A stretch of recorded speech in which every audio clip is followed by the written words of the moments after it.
Ahora todo el mundo tiene problemas de salud mental, lo cual significa que entonces nadie tiene problemas de salud mental. Con el estado actual de nuestros conocimientos, no parece muy sensato seguir hablando de enfermedades. La depresión, como digo siempre, la depresión no está en tu cerebro, está en tu vida. Y hay personas que encuentran un cierto confort en el diagnóstico de enfermedad. Porque eso en todo caso es lo que los médicos y el sistema sanitario ha propiciado también en los últimos 50 años. O sea, el diagnóstico de trastorno mental grave es una condena. Ya, para toda tu vida. Y eso es una forma, como tú señalas muy bien, Marco, es una forma de estigmatización que no me gusta, claro. Eres un esquizofrénico, o un deprimido, o un fóbico, lo que tú quieras, ¿no? Como el poder de la etiqueta construye, a tu alrededor construye una jaula, esto es te construye, ¿no? Nos construimos con el lenguaje. Cuando yo era estaba estudiando, los médicos se referían a los pacientes por sus enfermedades, y cuando se aproximaban, pues prácticamente no le miraban a la cara al paciente. Lo que yo estoy pasando no es una enfermedad, ¿no? Pues no es una enfermedad, no es una enfermedad del cerebro. ¿Y hay biomarcadores o no hay biomarcadores? Pues yo llevo 40 años escuchando eso, que sí los va a haber, que sí los hay, que estamos en ello. Hemos puesto un nombre a tu sufrimiento, pero no estamos entendiendo nada de tu sufrimiento.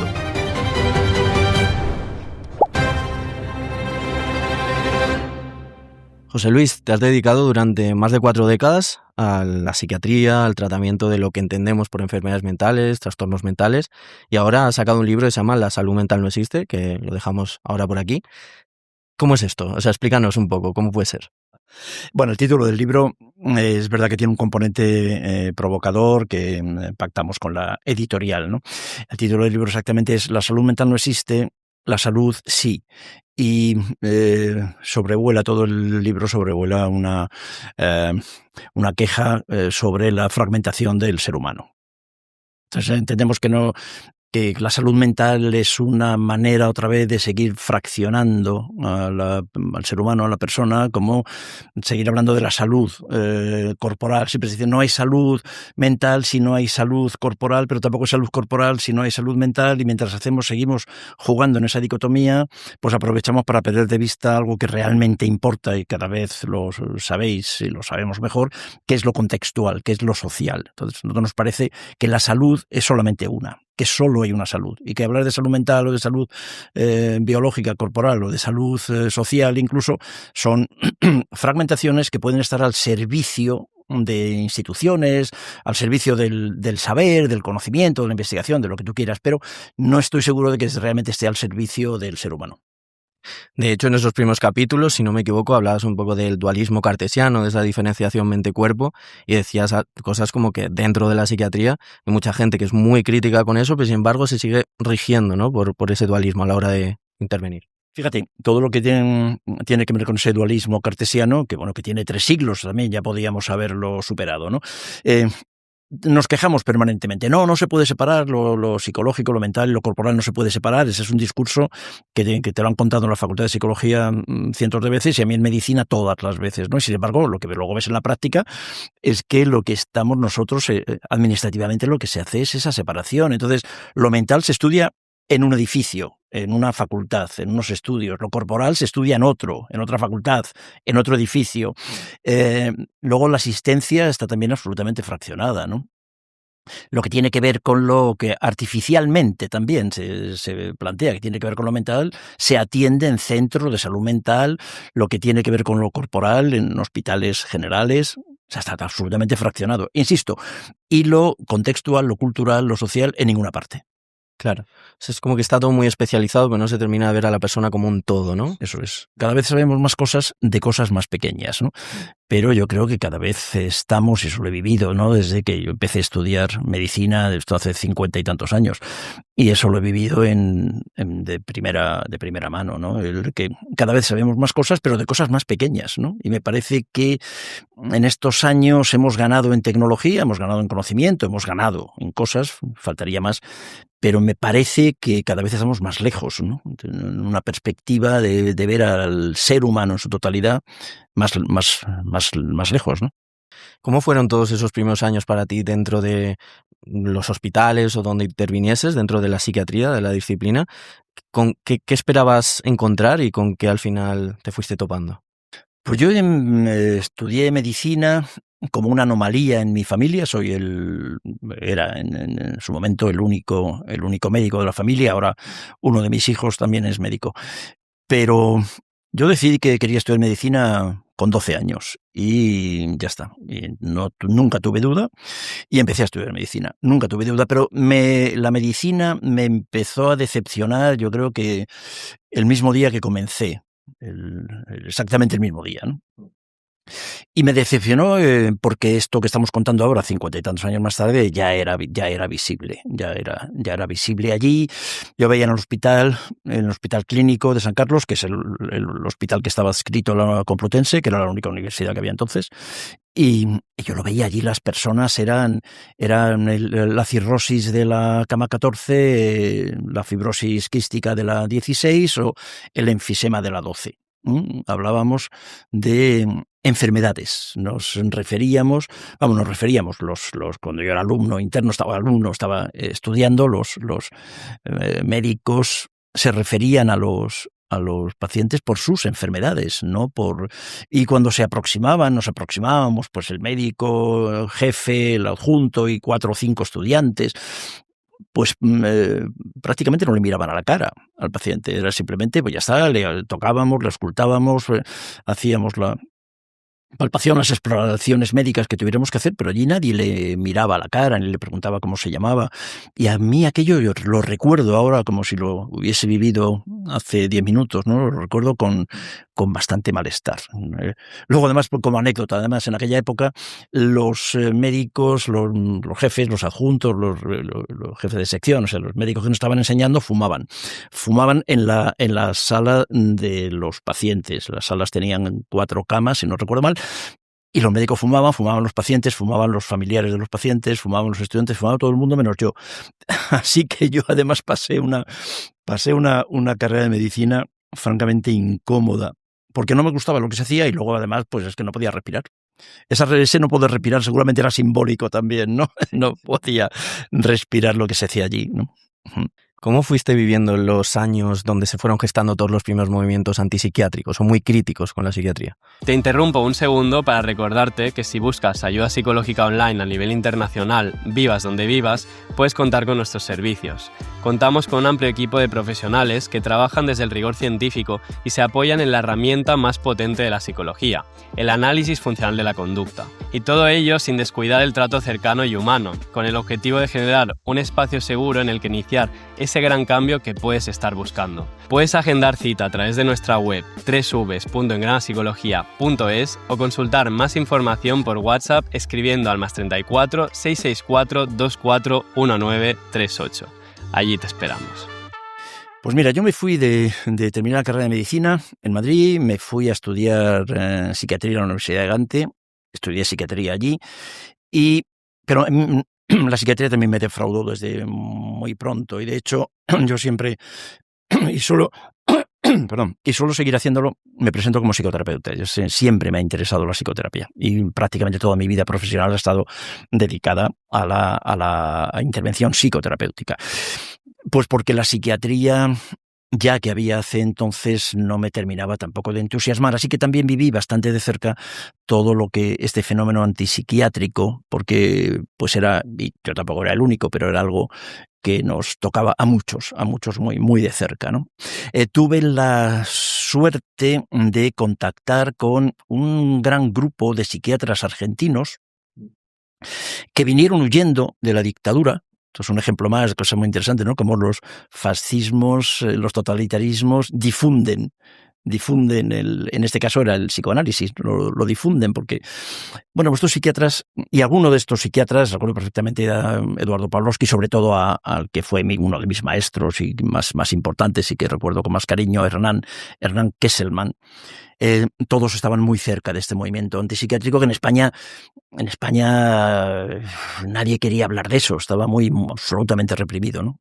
Pero tuve la fortuna de conocer entonces pues, a Ronald Lyne, a Cooper, a Basaglia.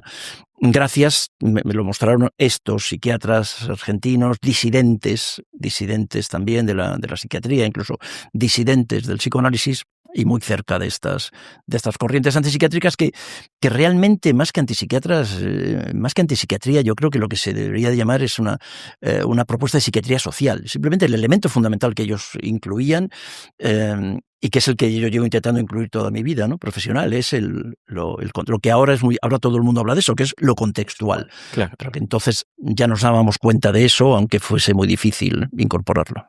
¿Y crees que con los años ha ido menguando el estigma en lo que respecta a los trastornos mentales? ¿O al final sí ha menguado el estigma, pero se ha vulgarizado todo?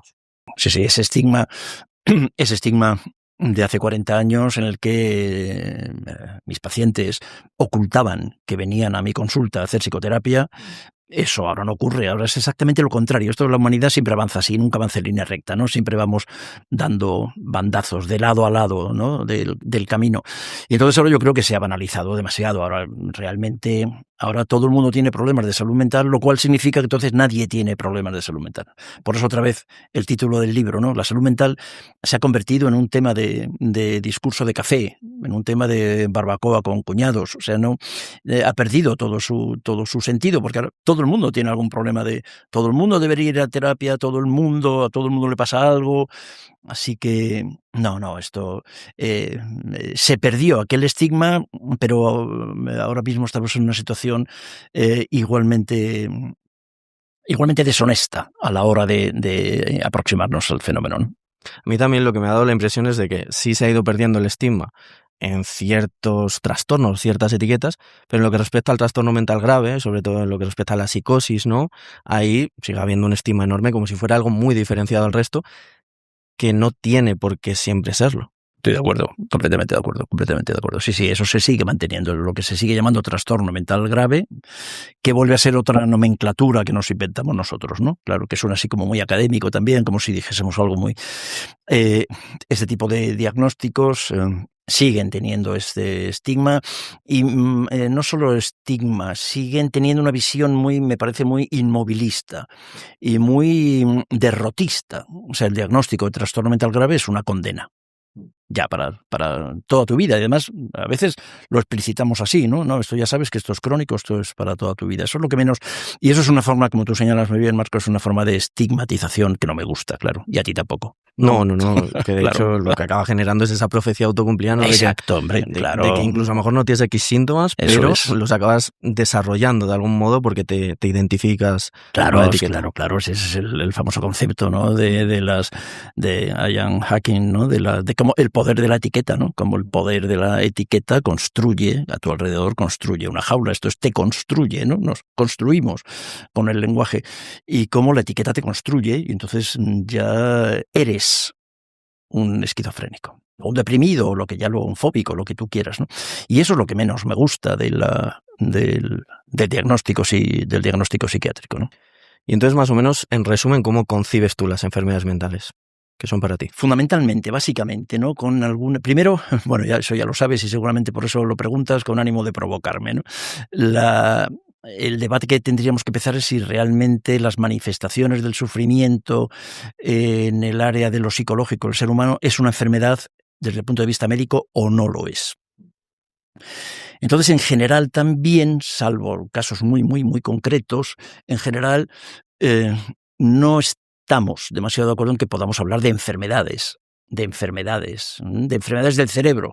Tendrían que ser enfermedades del cerebro. Entonces, con el estado actual de nuestros conocimientos, no parece muy sensato seguir hablando de enfermedades. ¿De acuerdo? Serían más, y de hecho en el DSM no aparece, no se ha traducido como diagnóstico y estadístico de las enfermedades mentales, sino de los disorders, de los trastornos mentales, ¿no? Entonces, bueno, como una vez hecho este pequeño matiz, los trastornos, ¿cómo podríamos entenderlo? Quizás como un intento adaptativo, como una respuesta adaptativa, ¿no? Lejos de ser considerado una enfermedad sin salida, además, crónica para toda la vida. Hay una tendencia que es una tendencia de hace 40 años, o sea que tampoco se me ha ocurrido a mí. Esto yo no es simplemente, es algo que están... Curiosamente es algo que está en la misma bibliografía científica que no se lee, pero está en esa bibliografía, ¿no? Más como probablemente un intento de respuesta adaptativa al sufrimiento. Sí, totalmente. Nosotros lo concebimos igual, como ese intento de adaptación que se acaba volviendo en contra, ¿no? Eso es. Siempre hago cuento esta viñeta porque a mí me impactó mucho, ¿no? Yo acababa de volver de Gante, era con un paciente que yo era muy joven, el paciente era un poco mayor que yo, incluso cuando tuve oportunidad de verle en el hospital, y entró, haciéndolo muy simple, su motivo de consulta era la adicción a heroína, que en los años 80 en España fue un horror aquello, ¿no? Bueno, él empezó diciéndome, oye, antes de... Era la primera vez que nos veíamos. Él estaba en tratamiento con otros, previamente con otros colegas. Oye, antes de que me quieras decir nada, la heroína no la voy a dejar, porque la heroína no es un problema. Para mí la heroína no ha sido un problema nunca. Para mí la heroína ha sido la solución. El problema es lo que yo tenía en casa, o el problema es lo que yo tengo en casa, el problema es lo que yo he tenido en mi vida, ¿no? Y la heroína me ha servido para intentar superar aquello. Luego, esto es un ejemplo más de la diferencia entre solución y problema, ¿no? Y como es verdad también, y la historia de la humanidad está llena de estas situaciones, como es verdad que con demasiada frecuencia los seres humanos convertimos una solución en un problema después, ¿no? Pero la adicción a opiáceos sería un ejemplo, ¿no? De la adicción a opiáceos o cualquier otra manifestación de SM, cualquier otra manifestación psiquiátrica, podría ser un intento de solución. Que luego otra vez la solución no es buena, pero un intento de solución. Claro. Entonces las causas, digamos, del problema, de todo este tipo de etiquetas, de trastornos mentales, etcétera, las podríamos poner principalmente, aunque sean fenómenos multicausales y no debamos desdeñar del todo las variables biológicas, etcétera, lo podemos poner en la interacción, ¿no?, del organismo con el medio. Yo creo que eso es para empezar, sin duda. O sea, las manifestaciones del sufrimiento humano, desde el punto de vista, entendidas o buscadas desde el punto de vista de las manifestaciones psicológicas, son interactivas. Como los diagnósticos son interactivos, no son entidades naturales, ¿no? Todos los diagnósticos psiquiátricos son interactivos. Y todo esto son manifestaciones que tienen que ver con lo contextual, con la interacción, la conducta humana, y las manifestaciones del sufrimiento en el ámbito de lo psicológico solo se puede entender desde lo interactivo, no se puede entender desde otra manera con los conocimientos actuales, ¿no? ¿Y hay biomarcadores o no hay biomarcadores? Pues yo llevo 40 años escuchando eso, que sí los va a haber, que sí los hay, que estamos en ello, que bueno, que tenemos, pero en la práctica clínica actual, y hay biomarcadores que se están encontrando incluso en animales, en nivel de experimentación, en personas, pero no tiene eso, de momento no tiene ninguna repercusión en la clínica, y lo poco que se ha encontrado ni siquiera es demasiado concluyente. Hay un artículo que te publica que que se han encontrado unos biomarcadores para determinado tipo de diagnóstico, pero una semana después aparece otro artículo en la misma revista, además científica, en la que te dice que no es consistente el hallazgo, ¿sabes? Entonces, biomarcadores en este momento, desde luego que tengan relevancia clínica, no hay. No, eso parece obvio. ¿Que los va a haber? Claro, pues seguro, es probable que los vaya a ver. Yo llevo 40 años escuchando esta canción. Sí, y de momento nada. Y de momento nada. Y algunos de los que se han planteado, ¿no?, como el famoso mito de la serotonina y pues esto que sonaba música celestial hace 30 años, ahora ya se sabe que no es correcto, ¿no? Claro, entonces alguien que nos escuche, que haya al final asimilado ese tipo de mitos, ¿no?, de que la depresión se debe a un déficit serotoninérgico y tal, y ahora le decimos que no, ¿qué sería la depresión o cómo lo puede entender? Pues otra vez, pues seguramente como lo mejor que puede hacer, entre comillas, vamos a entrecomillarlo para que quien nos esté escuchando no se sienta interpelado, no se sienta mal. Pero la depresión probablemente, como por supuesto cualquier otro, me dices depresión, yo estoy seguro que es cualquier otro, ¿verdad? Cualquier otro diagnóstico. Es probablemente lo mejor que esa persona puede hacer en ese momento de su vida para adaptarse a la situación que está viviendo, o que lleva viviendo, con mucha frecuencia lleva viviendo años. Pero la depresión, hay muchos trabajos muy interesantes, ¿no?, sobre lo que se llama el lado bueno de la depresión, ¿no? Como la depresión, en términos previos, la melancolía y desde luego la tristeza también todavía antes, ¿no? Cómo eso ha ayudado mucho al desarrollo, a la evolución de la humanidad, ¿sabes? Yo creo que cualquier síntoma, ¿no? De los que otra vez artificialmente se estudian en ese ámbito artificial que es la psicología, que lo psicológico no puede separarse de la función intestinal, que quede también eso claro, ¿no? Pero que cualquier síntoma son intentos de adaptación, y que si los escuchamos, por eso yo soy muy pesimista, pues soy muy optimista. Estaba pensando en lo pesimista que es lo que decías tú antes del el estigma del trastorno mental grave, que eso ya no hay nada que hacer. Yo soy muy optimista, ¿no?, para luchar contra eso, en el sentido de que si lo planteamos así tenemos expectativas, es decir, tenemos futuro. Vamos a ver qué está pasándote en este momento, en tu contexto, y vamos a ver cómo podemos manejar eso. Ahí podemos tener agencia, ¿sabes? Si es un déficit de serotonina y tienes, ¿sabes?, o te pasa algo con la dopamina, o hay algo genético, entonces ahí ya no hay nada que hacer. No hay nada que hacer, vas a consumir un psicofármaco el resto de tu vida. Claro, es que a mí esta visión, que es la misma que tenemos nosotros en ese sentido, me parece liberadora. Pero realmente hay mucha gente que cuando le decimos todo esto, cuando escucha nuestros discursos, nuestros vídeos, etcétera, se siente atacada o siente como que le estamos negando el sufrimiento. Eso a mí me da mucha pena, y fíjate, te agradezco muchísimo que me ofrezcas la posibilidad de comentarlo, ¿no? Porque muchos comentarios, ¿no?, que yo recibo cuando digo estas cosas son de personas que se sienten atacadas, ¿no?, como no entendidas, porque cuando yo digo, pues esto, la salud mental no existe, ¿no?, entonces alguien comenta, entonces yo que tengo un trastorno bipolar, eso no existe, ¿no? Y claro, cuando decimos no hay marcadores biológicos, o lo de la serotonina es un mito, entonces yo que padezco depresión, o que un hijo, un familiar padece una depresión grave, entonces ¿eso qué es? Entonces eso no existe. Y me da mucha pena, porque yo creo que no, y me parece que lo compartimos, ¿no?, que no entienden bien, y si no lo entienden seguramente es porque nosotros no sabemos explicarlo, ¿sabes? Porque también decir que si alguien no entiende algo, es a lo mejor porque nosotros no sabemos explicar, pero coincido contigo en que el mensaje que yo quiero transmitir es un mensaje liberador, es un mensaje de darle agencia. Esto es, no hay la depresión, como digo siempre, la depresión no está en tu cerebro, está en tu vida, ¿eh? Y posiblemente eso es mucho mejor que decirte tienes una alteración genética, que eso ya sí que no hay nada que hacer, ¿no?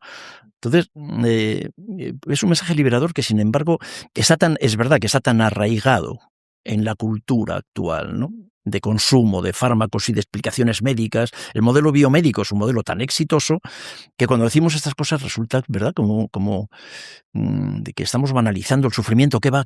Todo lo contrario. Yo, una de las cosas que te decía antes, ¿no?, que me disgustó más de la medicina era la incapacidad para reconocer el sufrimiento, que es lo que yo he querido hacer toda mi vida, sin embargo. Reconocerlo y legitimarlo. Lo estás pasando muy mal, pero de ese sufrimiento, que ese sufrimiento se pueda convertir en un diagnóstico psiquiátrico, hay una distancia. Y en esa distancia yo creo que hay recursos, muchos recursos, ¿no?, liberadores además. Claro, yo también lo que veo mucho es ya no solo que parezca estar negando su trastorno, como que lo dicho, que decimos que no existe, sino que encima parece que cuando decimos que no es una enfermedad, la persona cree que es por su culpa. Eso es, que también están Es un muy problema. dentro del modelo médico, pero también creen que es por su culpa, si no por su culpa, que en todo caso ellos tienen un déficit. Y porque la palabra déficit además se utiliza con mucha frecuencia en esta psiquiatría biológica, ¿no? Hay dos tipos de psiquiatría en el mundo en este momento, ¿no?, que es la psiquiatría del déficit o la psiquiatría de la defensa. La que estamos defendiendo tú y yo aquí es la psiquiatría de la defensa, entendiendo que las manifestaciones son manifestaciones adaptativas, intentos de defensa, que salen mejor o peor. Claro, y que produce todavía mucho sufrimiento, sí, pero que son intentos de defensa. Y luego está la otra psiquiatría, que es la psiquiatría que llamamos del déficit, que es que te falta algo. Con lo cual, finalmente, es tu culpa, entre comillas. No es solo que hayas tú podido hacer algo que te lo haya causado, sino que, o en lugar de, es que te falta algo en tu cerebro. Tienes un déficit, es la palabra déficit, está incluido. Tienes un déficit serotoninérgico, dopaminérgico, esto es, hay algo malo, algo que está mal en tu interior, ¿no? Y eso tampoco se entiende bien. Entonces es verdad que hay muchas personas que no entienden el mensaje y que se sienten aludidas, ¿no? Entonces, esto, ¿no?, lo que yo estoy pasando no es una enfermedad, ¿no? pues no es una enfermedad, no es una enfermedad del cerebro. No lo es. Estás pasándolo mal, muchísimo sufrimiento, que seguramente tiene que ver con la manera de interactuar contigo mismo y con los demás en este momento, que a su vez tiene que ver probablemente con cómo has aprendido a interactuar hace muchísimos años, ¿no? Pero todo eso yo creo que tiene un mensaje, me parece que es un mensaje liberador. Sí, totalmente. Claro, porque esto puede tener arreglo.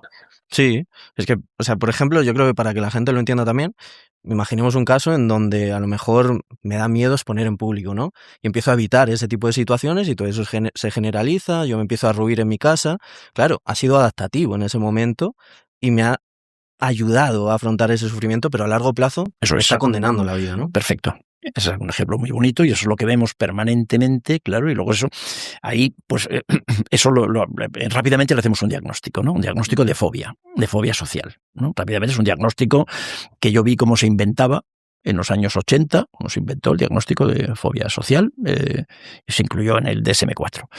Y bueno, pues nadie está discutiendo otra vez el sufrimiento, nadie lo está discutiendo, ¿no? Y las dificultades que tiene esa persona, pero no tiene una enfermedad del cerebro. Lo cual otra vez es fantástico. No es un tumor cerebral, no es una meningitis, no hay un marcador genético, no, eso se tiene una explicación que el paciente pueda entender, que la persona pueda entender además lo que le pasa y por qué le pasa. Se ha demostrado hasta el aburrimiento, como tú sabes muy bien, que es uno de los elementos que mejor predicen el éxito de una terapia. El poder conseguir nosotros, los terapeutas, que las personas, que los pacientes, que los clientes, que los consultantes, como tú quieras, que puedan entender lo que les pasa. Sí. Y esto es de lo que estamos. Lo que estamos es intentando que la población y que nuestros pacientes entiendan lo que les pasa, entiendan lo que les ha pasado y cómo lo que les ha pasado incide en lo que les está pasando ahora, que lo entiendan. Porque eso es muy, muy, muy útil, muy terapéutico. Yo creo que es liberador. Sin embargo, es verdad que no lo explicamos suficientemente bien y hay personas que encuentran un cierto confort en el diagnóstico de enfermedad. Porque eso, en todo caso, es lo que los médicos y el sistema sanitario ha propiciado también en los últimos 50 años. Sí. Bueno, claro, el que la enfermedad, un diagnóstico, entonces ya han dado con lo mío. No han dado con lo tuyo, que va, todo lo contrario. Hemos puesto, ¿no? Yo me voy a incluir. Hemos puesto un nombre a tu sufrimiento, pero no estamos entendiendo nada de tu sufrimiento. Completamente distinto. Le hemos puesto un nombre. Bien, ya está. Perfecto. Pero a ti te pasan cosas y nosotros a esas cosas le ponemos un nombre. Y eso es artificial. Claro, decimos, no existe la depresión. No, claro que existe el sufrimiento que llamamos depresión. Lo que estamos diciendo es que es artificial el diagnóstico. Porque eso no lo hemos inventado otra vez nosotros, depresión o fobia social. ¿Qué es eso de la fobia social? Sí, ¿sabes? Y que se acaba metiendo dentro de esas categorías, al final, cosas que no tienen nada que ver entre sí, que si analizamos cada caso, por mucho lo llamemos depresión a las dos cosas, a lo mejor son cosas muy divergentes. La depresión es, en concreto, hay estudios interesantísimos, ¿no? Hace no mucho leía uno que decía que hay como 14.150 tipos de depresión. El análisis funcional de la conducta es la herramienta más potente de la psicología. Nos permite entender los porqués de lo que hacemos, analizar la historia de vida e incluso comprender cómo se ha ido configurando nuestra personalidad. Porque sí, la conducta puede estudiarse, predecirse y sigue leyes. Si quieres formarte en este enfoque científico de la psicología, tanto si eres profesional como si simplemente tienes curiosidad por la ciencia de la conducta, te animamos a visitar nuestro catálogo de formaciones online en www.engramapsicología.es. De la mano de profesionales altamente reconocidos en el sector, ofrecemos cursos para principiantes, niveles avanzados de especialización y experto, e incluso másteres con los que consolidar conocimientos y ganar la seguridad necesaria para ejercer o comprender la conducta. Además, algunas de nuestras formaciones otorgan créditos universitarios que puedes consultar en la descripción de cada curso. Gracias por estar ahí. En concreto hay estudios interesantísimos, ¿no? Hace no mucho leía uno que decía que hay como 14.150 tipos de depresión. Claro, no es un diagnóstico que no es en absoluto consistente. Si el diagnóstico que se hace ahora de depresión, que por cierto lo puede hacer cualquiera, y de hecho lo hacen, se hace en TikTok y en cualquier sitio, ¿no? Es que de un listado de 9 síntomas tengas 5. Es que, claro, eso... No, la depresión no existe. Existen personas deprimidas, si quieres. Existen personas sufriendo mucho de una manera, manifestando ese sufrimiento de una manera concreta. En el ámbito psicológico y en el ámbito corporal, porque estas personas diagnosticadas de depresión además también tienen síntomas corporales, que como están separados, los síntomas corporales se ven en el hospital y nosotros vemos los síntomas psicológicos. Y además todas ellas tienen también problemas en las relaciones interpersonales, porque no se puede separar. Lo que ocurre es que nosotros artificialmente vemos lo psicológico, le llamamos depresión. Luego el colon irritable, los problemas digestivos, le llamamos colon irritable o enfermedad inflamatoria intestinal o dispepsia, ¿sabes? Y la sensación de inestabilidad le llamamos vértigo, también, que también se estudia en otro servicio, ¿no? En otro lugar del hospital, ¿sabes? Y nadie ve a la persona entera, ¿no? A la persona que tiene todo eso, ¿no? Todo ese malestar y que además tiene dificultades en la relación con su pareja, con sus hijos, que tienen problemas en la esfera sexual. Todo eso también se estudia en otro sitio. Entonces, nadie ha visto finalmente a esta persona entera. Sí, totalmente. Es como que sabemos mucho de la savia que corre por el árbol, pero sabemos poco del árbol y menos del bosque aún, ¿no? Perfecto, exacto. Sí, eso sí, es un bonito, también una bonita, muy bonita imagen, ¿no? Te decía, cada vez sabemos cosas más pequeñas. Sabemos más cosas de cosas más pequeñas, pero ya el árbol, es que, y claro, es una queja que cada vez se ven más en los medios de comunicación, una queja de los propios estudiantes de medicina y desde luego de los residentes, ¿no? Los más jóvenes, los MIRES, es que nos están formando para tratar enfermedades, que es un matiz que a mí me gustaría también incidir, ¿no? Se nos forma para tratar enfermedades en medicina, y ahora tú, Marcos, me corriges, porque a mí me parece que en psicología, con quien tengo mucha relación, claro, con la psicología, como te puedes imaginar, me parece que en psicología es más o menos lo mismo. O sea, sí, está instaurado el modelo biomédico. El DSM, que es, habéis copiado, con todo mi cariño, lo peor del modelo biomédico, que es el DSM. Y eso lo habéis llevado como una Biblia, y además se habla así, ¿no? Es la Biblia de la psiquiatría, hace una cosa tremenda.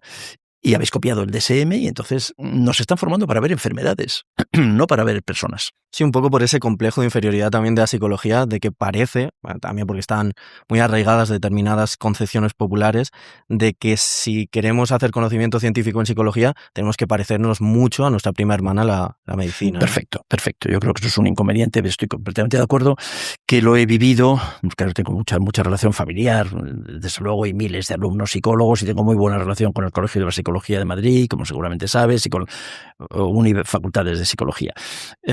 Sí, yo creo que eso es exactamente así y me permites que haga el paralelismo porque eso es lo mismo que se ha hecho en psiquiatría, que ha hecho la psiquiatría con sus hermanos mayores. La psiquiatría es una especialidad que en España se crea en 1956, es muy joven. Y entonces la psiquiatría ha tenido siempre, yo creo también, ¿no? Ha tenido siempre ese complejo de la neurología, que es la madre de donde procede, porque la especialidad era neuropsiquiatría. Entonces en 1956 se separa la psiquiatría por un lado y la neurología se queda como lo que hoy llamamos neurología. La neurología está llena tratan enfermedades, ahí sí que tratan enfermedades. Ahí sí que se tratan enfermedades del cerebro o del sistema nervioso. Está la enfermedad de Pick, la enfermedad de Alzheimer. Claro, ahí sí podemos hablar de enfermedad. El Alzheimer es una enfermedad del cerebro. Los neurólogos se quedan con todas las enfermedades. Y los psiquiatras, pues nos quedamos con un montón de manifestaciones del sufrimiento, pero que ninguna tiene el correlato orgánico que correspondería con el concepto de enfermedad. Claro. En medicina, la tuberculosis, el ejemplo que pongo siempre, la tuberculosis es una enfermedad. Sabemos que hay un germen externo que lo produce, cómo llega al organismo, cómo produce lesiones en el pulmón o en cualquier otra zona, cómo esas lesiones se pueden ver con un microscopio, cómo hay una analítica también. En psiquiatría no hay nada de eso, nada de eso. No existe nada de eso, ¿no? Así que los psiquiatras, yo creo que también, que la psiquiatría, cuando hablo en general hablo de psiquiatras que son que hacen las cosas maravillosamente bien y que son muy sensatos, ¿no?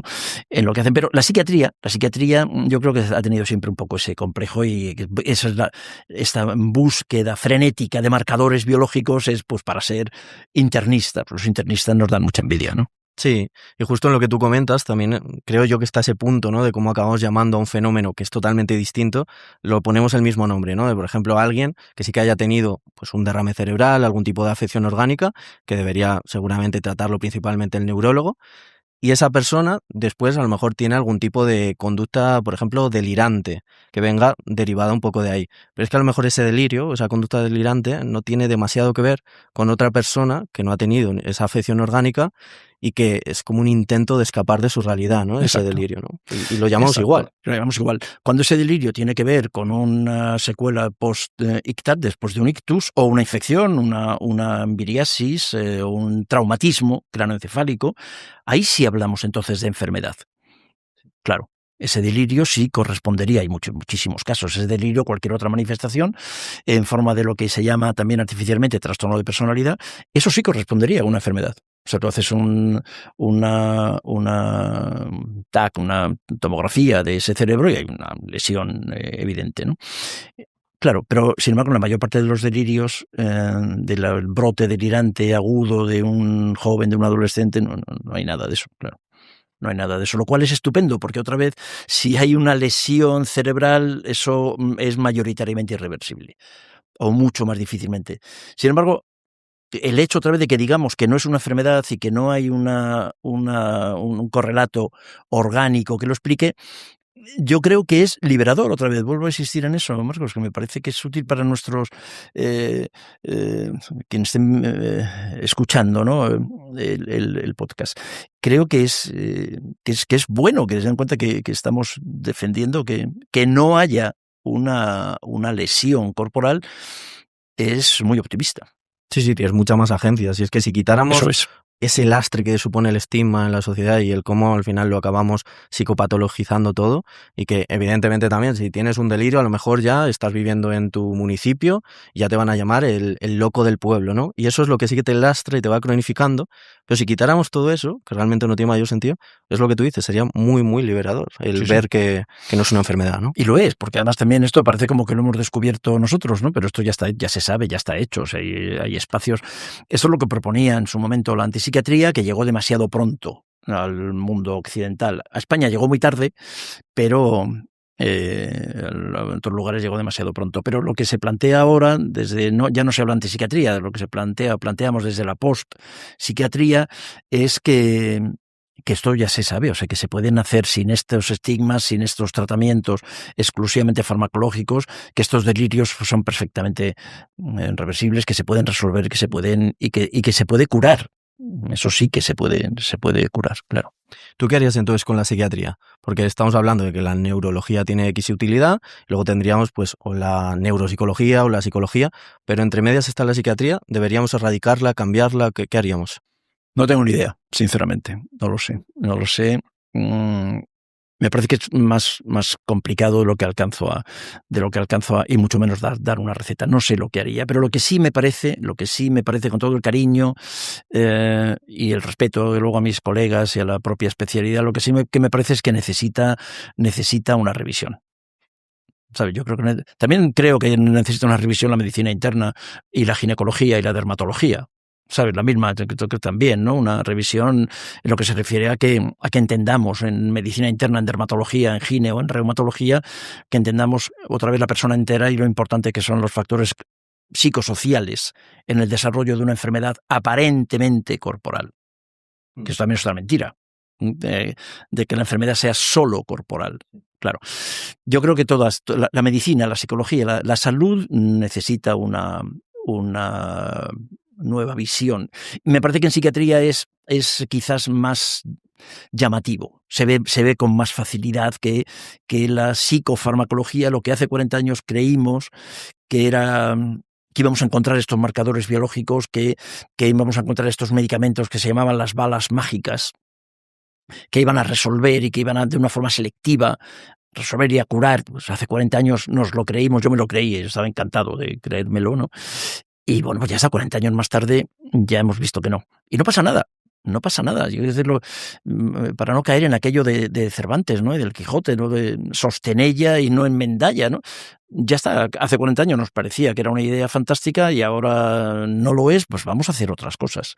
La historia de la medicina está hace 300 años, hacer sangrías era una idea fantástica, claro, en medicina, y luego poner sanguijuelas y, ¿sabes? Y hacer, poner laxantes y hacer purgas. Durante siglos la ciencia ha avanzado así, y luego hacer choques de insulina choques de lobotomías. Es decir, ya está, esto se hace en su momento y ahora vemos que eso no funciona. Yo creo que la psiquiatría necesita una reconceptualización rápida, porque además me parece que también que en estos últimos años la psiquiatría se ha quedado sin argumentos. Esto es, cuando yo empecé a estudiar psiquiatría, todos los psiquiatras, tenían una formación, además, en psicoterapia. La psicoterapia psicoanalítica, lo que tú quieras. Sí, el psicoanálisis también está en este momento donde está. Vale, perfecto. Pero había un recurso, el recurso de la psicoterapia. Entonces la psicología hace 50 años no existía, prácticamente, ¿no? Como ya lo sabes, como disciplina independiente. Pero todos los psiquiatras tenían algún otro recurso. Pero el desarrollo de esta psiquiatría biológica les ha quitado cualquier cosa que no sea la farmacología. Entonces yo creo que si la psiquiatría quiere sobrevivir, que quiere y que yo creo que lo hará, necesita esta reconceptualización, buscar otros recursos, colocarse más en el ámbito de lo social, de las soluciones comunitarias. Yo creo que la psiquiatría tiene muchas cosas que puede decir, pero mientras siga diciendo solo farmacología, pues seguirá cavando su propia tumba, ¿no? ¿Cómo surgieron los psicofármacos? Por casualidad, como todo, claro, como surgió el alcohol hace miles de años y luego el opio. Esto es, no ha habido una sola cultura en la historia de la humanidad que no haya tenido su droga y que no tenga sus drogas. ¿Para qué? Pues para básicamente mejorar el estado de ánimo y sobre todo para hacernos creer que somos mejores de lo que somos, ¿no? Y ahí, pues la historia de la humanidad está llena de psicofármacos. Claro, se llaman alcohol, se llama café, se llama chocolate, se llama té, ¿sabes? Luego, eso en la cultura occidental, cada cultura tiene sus psicofármacos, ¿no? Bueno, pues en algún momento apareció con laboratorios farmacéuticos creados a partir del famoso informe Flexner de 1920, que plantea la exclusión de otros recursos, de otra manera de mirar la medicina en Estados Unidos. Se centran en la química, en procesos químicos y en remedios químicos, y se crean laboratorios que van investigando sustancias a ver cómo hacen el diazepam, el famoso diazepam, el psicofármaco más vendido en la historia de la medicina. El diazepam me aparece por absoluta casualidad, porque lo que estaban investigando en el laboratorio Roche, en Basilea, lo que estaban investigando era un tinte, era una anilina, un tinte para teñir tejidos. Entonces, como tienen que utilizar con alguna prueba animal para ver que no es demasiado tóxico esos tintes cuando luego se apliquen en ropa sobre los seres humanos, pues entonces se lo dan a animales que se quedan tan contentos, tan felices, tan relajados y tan tranquilos, ¿no? Entonces, bueno, esto como anilina, como tinte no sirve, pero en pequeñas dosis lo podemos dar a una persona y entonces pues conseguimos que esté menos excitado. Bueno, pues los primeros neurolépticos surgen también buscando un antihistamínico para la alergia, ¿no? Buscando, pues ahí aparece la prometacina, las fenotiacinas, y también se dan cuenta entonces Henri Laborit, un médico militar francés, se da cuenta de que eso ayuda a las personas que van a ser operadas quirúrgicamente porque las deja completamente, esa neurolepsis disminuye el tono neurológico y eso hace que en una intervención quirúrgica sea más fácil para el cirujano, para que el cirujano pueda tener. La mayor parte de los grandes inventos iniciales de la psicofarmacología han sido mediante el fenómeno del serendipity, o sea, por casualidad. Ha sido por pura casualidad. Luego ya no. Luego ya en los años 70, 80, la industria farmacéutica encuentra en eso que se llama la salud mental, encuentra un gran filón, entonces ya empiezan a buscar moléculas específicamente que vayan haciendo diferentes cosas, ¿no? Pero no se ha encontrado ni una que sea absolutamente específica para nada. O sea, todas las moléculas psiquiátricas que se usan, todas pueden valer, y de hecho en la práctica es así, valen para un gran abanico de diagnósticos. Claro, y que al final son fármacos que tienen un efecto, que pueden implicar un dopaje, si lo queremos llamar así, y eso evidentemente puede movilizar a la persona, pero que no está curando nada, que luego la cura de su problema o la reversión está en esa interacción con el medio, ¿no? Lógicamente. Los fármacos son, yo insisto siempre lo mismo, los psicofármacos son un recurso. Son un recurso, y como recurso es un recurso estupendo. Yo no tengo ninguna duda sobre eso, he hecho miles de recetas. Los psicofármacos son un recurso, pero no son el tratamiento. Yo creo que ese es el matiz que tendríamos que plantear también. No son el tratamiento, no. El tratamiento de las manifestaciones psicológicas del sufrimiento, que es como a mí me parece que habría que llamar, en lugar de enfermedad mental o trastorno mental, ¿no? El manejo, el abordaje de las manifestaciones psicológicas del sufrimiento no puede ser solo con psicofármacos. ¿Qué intereses has visto tú dentro de la disciplina psiquiátrica en relación a la industria farmacéutica? O sea, no sé si hay algún tipo de conflicto de interés de quien está ejerciendo, a lo mejor que tengan, no lo sé, subvenciones, si recetas más, recetas menos, no tengo ni idea. No sé si has visto algún tipo de conflicto de interés. Hombre, yo lo he visto, eso lo hemos visto todos los médicos, pero por cierto también está bien documentado. Está bien documentado, sí, está muy bien documentado. Desde que yo era estudiante de medicina ya se sabía, ya lo veíamos, lo sabe todo el mundo. Eso lo sabe todo el mundo. Es imposible que no haya conflicto de intereses, ¿no? Cuando la industria farmacéutica tiene mucho espacio, mucho lugar. En este momento la medicina es fundamentalmente una medicina farmacológica. A los médicos se nos enseña a ver enfermedades que básicamente tienen de forma inmediata un tratamiento farmacológico.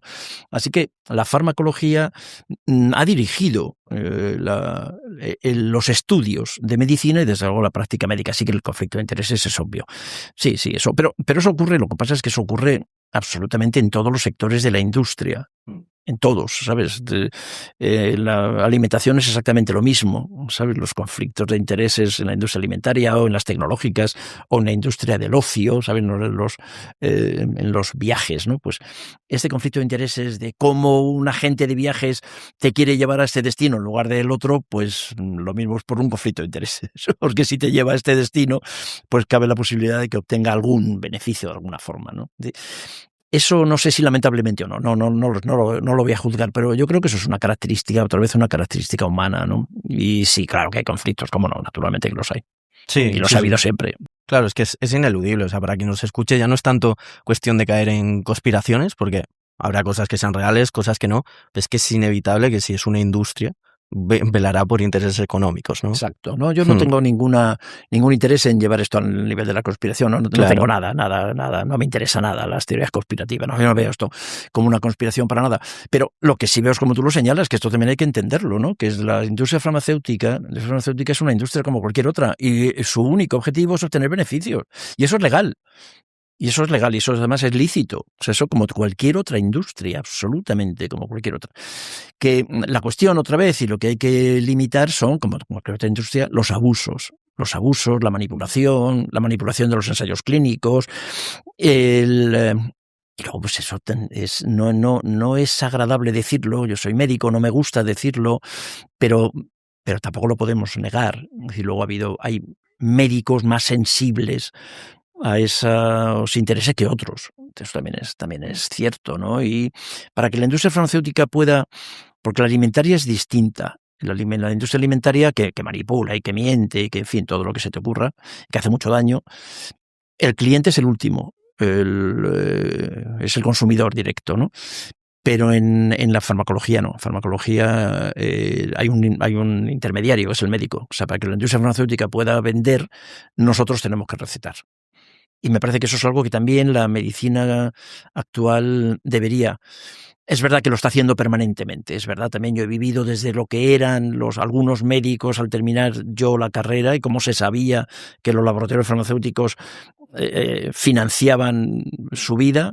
Eso ha cambiado mucho. Ha cambiado mucho, pero también se inventan nuevas maneras, ¿no? Nuevas formas, y me consta que las instituciones y que las autoridades y que los médicos, nosotros, tenemos mucho interés en limitar todo eso, ¿no? Sí, y se limita, pero sinceramente sigue existiendo, claro.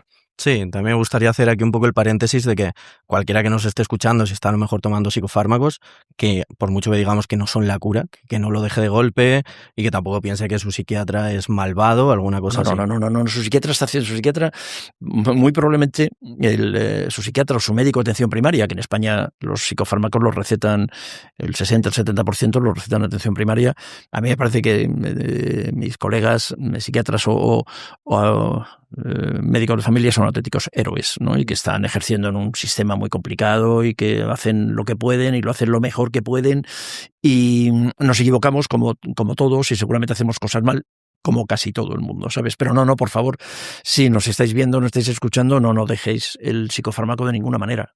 No lo dejéis de ninguna manera sin contar con un médico al que vais a ir, le vais a contar que estáis pensando en esto, que lleváis tiempo, que habéis investigado, que estáis escuchando sobre la posibilidad de reducir la medicación, y la mayoría de los médicos van a escucharos. Van a escuchar a los pacientes y van a reflexionar y van a ver lo que están tomando y lo van a intentar, ¿no? Yo tengo mucha confianza en la buena fe de los médicos. No hay nada conspirativo y mucho menos malvado, ¿no? En mantener a alguien.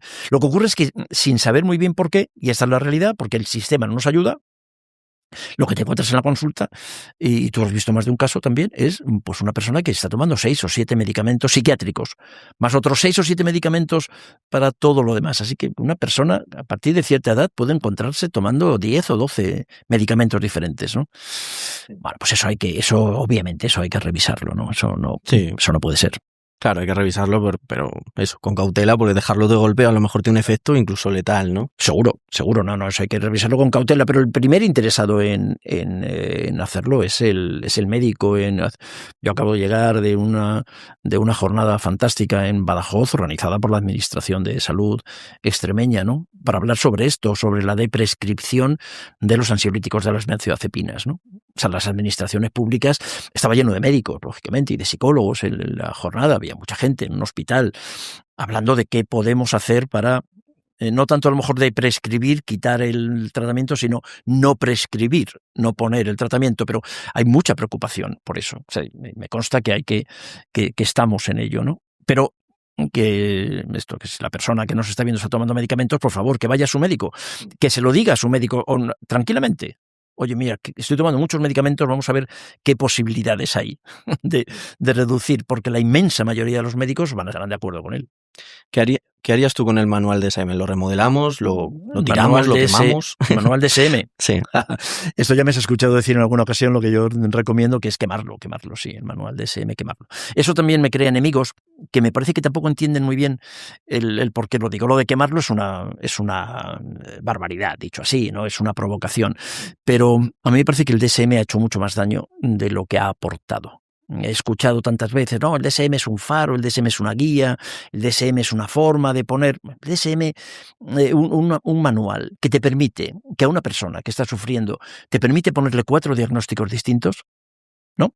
Y tú lo sabes, tú has visto pacientes que pueden venir con 3 o con 4 o con 5 o con 6 diagnósticos distintos. Una persona con 6 diagnósticos. Yo creo que a partir de ahí no merece ni siquiera la pena seguir debatiendo. No, tener 6 diagnósticos psiquiátricos, cuando estamos comentando además que un diagnóstico psiquiátrico no es una enfermedad. Esta persona tiene 4 o 5 diagnósticos y probablemente un psicofármaco para cada uno de los diagnósticos. ¿Cómo puedes tener 4 diagnósticos psiquiátricos distintos? No, el DSM ha sido un instrumento de poder corporativo, claramente, y de hecho este DSM, el DSM-5, es la última edición. O sea, lo que tú sabes también ya, Marcos, es que se ha presentado ya la estrategia para el nuevo DSM, que ya ni siquiera hablan de DSM-6, porque van a cambiar el nombre incluso al manual y ya no saben si empezar con otra vez a llamar DSM-1 o probablemente, no sé cuál va a ser la nomenclatura, pero DSM-6 probablemente no. Porque incluso cambian el nombre, que el cambio de nombre incluso es muy atractivo, muy divertido, es divertido, entre comillas. Yo fui durante casi 25, 26 años miembro de la Asociación Americana de Psiquiatría, ¿no? Así que, bueno, pues tengo información de cómo le van a cambiar el nombre y le van a llamar Manual Diagnóstico y Científico. Hasta ahora ya sabes, Manual Diagnóstico y Estadístico. Pues le van a llamar Manual Diagnóstico y Científico, yo creo que para seguir respetando la S porque no sé qué es lo que piensan hacer científicamente con ello. Pero eso también cuando digo lo de que hay que quemar el DSM, siempre hay alguien que dice, no, el DSM es una cosa científica. No hay nada, absolutamente nada de científico en cómo se han hecho los DSMs, ¿no? Nada. Y el nuevo, en resumen, lo que hace, ya se ha planteado, ya se ha publicado, es básicamente reconocer las carencias de todos los anteriores. Esto es lo que hace ya la estrategia. Así que ahora nos encontramos con que hasta el 2030, que aproximadamente se prevé que pueda aparecer, nos encontramos con que yo ya estoy jubilado de la consulta, así que yo ya no tengo ese problema. Pero ahora nos encontráis con una enorme cantidad de profesionales que vais a tener que hacer, que vais a seguir, si queréis hacerlos, seguir haciendo diagnósticos de DSM-5 sabiendo que la propia APA reconoce que no tienen valor. Ya. Así que no te envidio. No os envidio, ¿no? La propia APA reconoce el fracaso de la y cómo nada, o sea, ni marcadores biológicos, otra vez, ni contexto social. Esto es, todas las carencias del DSM son reconocidas por la propia APA, que quiere hacer un lavado de cara definitivo porque se dan cuenta de que no sirve. Pero eso llegará con suerte en el 2030, así que eso, a ver cómo hacéis ahora para seguir haciendo diagnósticos de DSM-5 sabiendo que no tiene valor. Sí, aunque esa remodelación veremos. Yo todavía hasta que no lo vea no me fío, ¿no? Porque también, por ejemplo, todo esto viene muy movido, muy influenciado por lo que viene a ser la cultura más, sobre todo de Estados Unidos, en el sentido de que toda esa parcelación, digamos, de la realidad y el poner una etiqueta u otra tiene una influencia muy, muy yankee, ¿no? En ese sentido. Y creo que allí, que además la sanidad funciona con aseguradoras y tal, siempre es muy cómodo el tema de las etiquetas. Entonces, yo no soy del todo optimista con que el cambio vaya a ser genial. Yo no lo soy Veremos. para nada. No, yo no lo soy. También me alegra mucho no tener que hacer diagnósticos ni hacerlos ahora. Nosotros diagnósticos es verdad que hace muchos años que yo no he necesitado hacer ese diagnóstico, mis pacientes tampoco. Les hemos explicado lo que íbamos a hacer y no han echado en falta el diagnóstico, pero me alegro mucho. Y no tengo ninguna confianza, no tengo ninguna. Es otra vez como decía, un órgano de poder corporativo estadounidense, que tiene los diagnósticos psiquiátricos han tenido siempre y siguen teniendo y van a tener en el futuro un importante componente cultural. Entonces, bueno, pues esto es en Estados Unidos seguramente ha cumplido su función, en Europa no. Desde luego, para nada. ¿Quiénes han sido tus principales influencias a la hora de ir elaborando todo este discurso? Porque hay gente que comparte características o comparte argumentos como Joanna Moncrief, Marino Pérez. Sí. Pues mira, yo como soy muy mayor, claro, Joanna Moncrief, pues sí, es un personaje al que quiero mucho, y Marino Pérez Álvarez, ¿no? También he aprendido muchas cosas con él, pero a ellos los he conocido más recientemente, ¿no? Un referente muy importante para mí fue Carlos Castilla del Pino, uno de los grandes psiquiatras maltratados por el régimen español, franquista, muy maltratado, y una de las grandes mentes psiquiátricas del siglo XX español. Y luego el equivalente a los antipsiquiatras españoles, Enrique González Duro, también me acuerdo mucho de él, Manuel Desviat, ha habido muchos. Y desde luego para mí la escuela argentina, Hernán Kesselman, Mauricio Goldberg, Eduardo Pavlovsky, me acuerdo muy bien de todos ellos. Y más, ya también ahí pues conozco a David Cooper, a Ronald Lyne, bueno, los Basaglia, los grandes. Y más, y eso, pues más recientemente, como yo no he dejado de estudiar ni un solo día de mi vida, ni uno solo de mi vida profesional, y de mi vida, por lo tanto, pues claro, pues he ido incorporando muchos.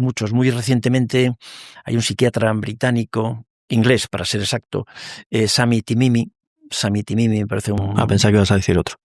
Que era el de un libro que se llama Sedados. Sí, James Davis. Sí, pero James Davis es periodista. Es periodista. Me gusta mucho. Y Las conexiones perdidas también me gusta mucho, de Johann Hari. Pero esos son libros para el gran público, me parecen fantástico. El de Las conexiones perdidas me parece que es de un periodista, también es un periodista especializado en sanidad. Pero como profesionales, este inglés, Sami Timimi, me gusta mucho, Joanna Moncrief, por supuesto. Pero también quiero citar a uno que también me ha ayudado mucho para entender algunas de las cosas con la industria farmacéutica, aunque que eso ya, como todos los médicos, lo conocía muy bien, ¿no? Que es Peter Gotthard, un danés Con Peter Sí, le hemos entrevistado, de hecho. Peter Gotti. Sí, está en el podcast, obviamente online, pero está. Peter es todo un personaje que me parece un tipo muy valiente, muy maltratado también, claro, por el sistema, pero también me parece... Hay muchos, yo tengo muchísimas referencias porque, como te digo, no he dejado de estudiar ni un solo día de mi vida, ¿no? Y disfruto mucho estudiando, así que para mí no es un esfuerzo y me gusta mucho cada día aprendo algo nuevo. Vale, ya vamos ultimando, pero quiero preguntarte por un trastorno en concreto, por una etiqueta en concreto, aunque evidentemente vamos a ir, sea la etiqueta que sea, a definirlo como ese intento de adaptación al medio. ¿Qué opinas sobre el incremento exagerado de diagnóstico de TDAH en la sociedad? Pues exactamente lo mismo que tú.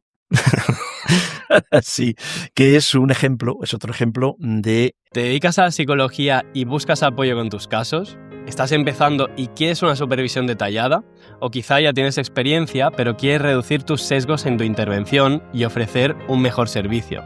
En Grana Psicología ofrecemos supervisiones clínicas totalmente adaptadas, personalizadas e individualizadas, para que puedas ganar seguridad y claridad con tus casos. Puedes solicitar este servicio en www.engranapsicología.es/supervisiones o consultar más información escribiendo por WhatsApp al +34 664 24 1938. Nos vemos allí. Que es otro ejemplo de epidemia de diagnósticos. Es decir, ¿qué ha pasado con nuestros hijos en los últimos 20 años? ¿Qué es lo que ha ocurrido en Estados Unidos? En los últimos 20 años se ha multiplicado por 4 el número de diagnósticos y en España pues estamos más o menos así, ¿no? Tiene que ver con que hay una alteración, como algunos colegas plantean, ¿no? Una alteración en el metabolismo de la dopamina, alteraciones cerebrales y tal. ¿Qué está produciendo entonces esa alteración cerebral? O sea, ¿qué es lo que está y cómo estamos tan tranquilos pensando que hay algo en el ambiente o en los alimentos o en no sé dónde, ¿no? Que está produciendo una alteración cerebral, una enfermedad cerebral en nuestros hijos, como para que haya tantos miles ahora mismo y no estamos haciendo nada más que tratarlos farmacológicamente. O sea, si creemos que está ocurriendo algo en el cerebro de estas personitas, tendríamos que pensar a ver qué es lo que está ocurriendo y por qué está ocurriendo eso, ¿no? ¿No te parece? Tendríamos que pensar a ver entonces vamos a buscar, ¿no? En los microplásticos, en la contaminación, en el ruido. No, qué curioso, ¿no? No hay nada de eso, no se hace nada en ese sentido, ¿no? A mí me parece que el TDAH, el diagnóstico de TDAH es un ejemplo, decía, de epidemia de diagnósticos por el que se etiqueta un comportamiento particular. Un comportamiento particular que seguramente es un comportamiento que otra vez sería un intento adaptativo a los nuevos estilos de vida, a los nuevos estilos de crianza de estos últimos 20 años. Justo 2006 es la fecha en la que oficialmente se presenta Facebook, las redes sociales en el mundo, ¿no? 2006, 20 años. En 20 años la humanidad ha cambiado más que en los 20.000 años anteriores. En 20 años. Y eso no es gratis. Eso no puede ser gratis evolutivamente hablando. Ha cambiado la cultura, la sociedad, el cómo los padres nos relacionamos con los hijos con el colegio con los padres, la sociedad con el colegio, con los hijos, con los padres, con el trabajo, con las hipotecas, con la diversión, En 20 años eso ha cambiado más que en los 20.000 años anteriores. Insisto, eso no puede, evolutivamente, tú lo sabes, no puede ser gratis. Así que TDAH puede ser una de las muchas manifestaciones del malestar, que es indiscutible. Del malestar en la cultura, eso se lo copio a Freud, ¿no? Del malestar en la cultura, que es lo que yo creo que todos somos capaces de reconocer. ¿Y que eso se manifiesta? Se manifiesta de muchísimas maneras, en forma de ansiedad, de depresión, de TDAH, de trastorno bipolar infantil, hay diagnósticos, una inmensa cantidad de diagnósticos por ahí, ¿verdad? Bueno, pues eso es lo que yo creo, ¿no? Otra vez, de poner en duda el diagnóstico del TDAH, que eso lo hace muy bien Marino Pérez Álvarez en alguno de sus libros, que son fantásticos, el poner en duda, está poniendo en duda la utilidad de la etiqueta. Ni tú ni yo estamos poniendo en duda en ningún momento el sufrimiento, ni que se lo están inventando estas personitas y sus padres están sufriendo mucho, seguramente son las primeras víctimas de todo esto. Los padres, el chiquitín, el maestro en el colegio, o sea, todo el mundo lo está pasando mal. Si otra vez me parece que nuestro mensaje, y permíteme que te incluya, Marcos, que nuestro mensaje es liberador en el sentido de que si somos capaces de entender lo que está pasando, quizás podamos encontrar una solución. Mientras no entendamos lo que está ocurriendo, estamos poniendo solamente parches, que es un medicamento. ¿Sabes? Esta es la cuestión, porque el sufrimiento no lo discute, no lo discute nadie, no lo sé, tú y yo no lo discutimos. Claro, el sufrimiento de estas personas. ¿Y crees que estamos creando de algún modo una sociedad vulnerable? Me explico. Realmente ahora hay mucho discurso, por ejemplo, a favor de ese exacerbado amor propio, relaciones líquidas, el alejarse un poco de lo que viene a ser lo comunitario, mucho discurso individualista y sobre todo, vamos, una prodigación inmensa de lo que son las etiquetas diagnósticas. Y creo que está generando de algún modo en la sociedad personas o sujetos intolerantes con el malestar, el sufrimiento que muchas veces es inherente a la vida, ¿no? Exacto, sí, sin duda, y eso no es, la definición de esto no es tanto psiquiátrica como puramente filosófica, ¿no? Así como un Bauman, por ejemplo, Byung-Chul Han, claro, eso sí está perfectamente claro cómo la cultura está haciendo todo eso. Pero fíjate, hay un antecedente que yo encontré hace muchos años, un antecedente que puede explicarnos dónde hemos llegado, que es en un discurso de Charles Kettering, que fue vicepresidente ejecutivo de General Motors en Estados Unidos, un discurso de los años 50 y tantos. Entonces, en ese discurso él dice, la base para conseguir un desarrollo económico estable es crear un estado crónico de insatisfacción personal. Y eso de los años 50. O sea, que vamos a crear un estado crónico de insatisfacción personal en la población como base para conseguir el crecimiento económico. Y esto es exactamente así. Esto lo dice Kettering en los años 50. En 2010, Zygmunt Bauman decía aquello que me gusta tanto, ¿no? De que en la sociedad actual cualquier idea de felicidad termina en una tienda. Eso es exactamente lo que hemos hecho.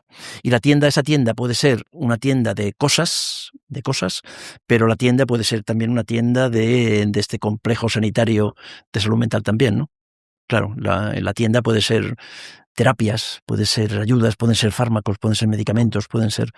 Sí, porque el estado de insatisfacción crónico en la población se ha creado hace muchos años, ¿no? Se viene creando hace muchos años. Los sujetos vulnerables, cuanto más vulnerables seamos, mejor se gestionan la vulnerabilidad. El que domine el miedo domina la sociedad. Y bueno, pues sí, eso yo creo que estamos en eso. Pues con este mensaje terminamos, José Luis, te agradecemos mucho el rato compartido y simplemente para la gente que esté interesada, todo esto que hemos ido hablando lo tratas muy bien en profundidad en tu libro, La salud mental no existe, que además nos consta que está funcionando muy bien. Y simplemente ya para despedir te dejamos tu cámara y si quieres lanzar un mensaje final para nuestra audiencia. Pues Marcus, a ti, muchísimas gracias por permitirme estar aquí, he disfrutado mucho, me ha gustado mucho conversar contigo y pues a nuestra audiencia exactamente lo mismo, que muchísimas gracias por estar ahí. Si necesitamos una revolución, que a mí me encantaría que fuese una revolución amable, una revolución indolora, una revolución cariñosa, pero si os parece que necesitamos revisitar, ¿no? Eso que se llama salud mental, esto lo tenemos que hacer todos. Tú y yo solos no podemos. Lo tenéis que hacer todos quienes os estáis mirando, los usuarios también de esto que se llama salud mental. Lo tenemos que hacer entre todos y que yo os animo a que lo hagamos con respeto, con cariño, con cuidado, con conocimiento, sin posturas dogmáticas, pero que lo hagamos con confianza. Y pensando que lo que queremos plantear es que esto nos puede ayudar a todos. Gracias por ver este vídeo, os dejamos por aquí un enlace a nuestra última formación y por aquí algunos vídeos que os pueden resultar de interés. Si estáis buscando ayuda psicológica, también podéis mirar en la descripción del vídeo donde encontraréis nuestra web y podréis solicitar asistencia terapéutica de un profesional confiable y que os ofrecerá ayuda psicológica basada en evidencia científica.